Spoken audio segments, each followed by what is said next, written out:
உயிர் சாலை பாதுகாப்பு ஹேக்கத்தான் 2025 போட்டியின் நிறைவு விழா மற்றும் பரிசளிப்பு விழா நடைபெற்றது.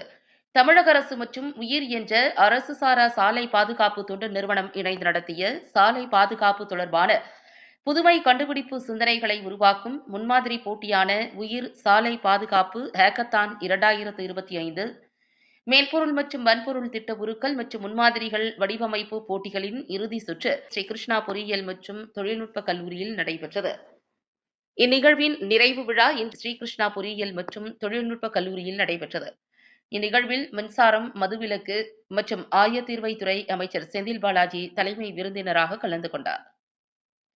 கௌரவ விருந்தினர்களாக கோவை மாவட்ட ஆட்சியர் கிராந்திகுமார், கோவை மாநகர காவல் ஆணையர் சரவணசுந்தர், கோவை மாநகராட்சி ஆணையர் சிவகுரு பிரபாகரன் உள்ளிட்ட அரசு அதிகாரிகள் கலந்து கொண்டனர். மேலும் உயிர் அமைப்பைச் சேர்ந்த நிர்வாகிகள், உயிர் அமைப்பின் அறங்காவலரும், இந்நிகழ்வின் திட்ட பொறுப்பாளரும், ஸ்ரீகிருஷ்ணா கல்வி நிறுவனங்களின் தலைவரும், நிர்வாக அறங்காவலருமான மலர்விழி உள்ளிட்டோரும் இந்நிகழ்வில் கலந்து கொண்டனர்.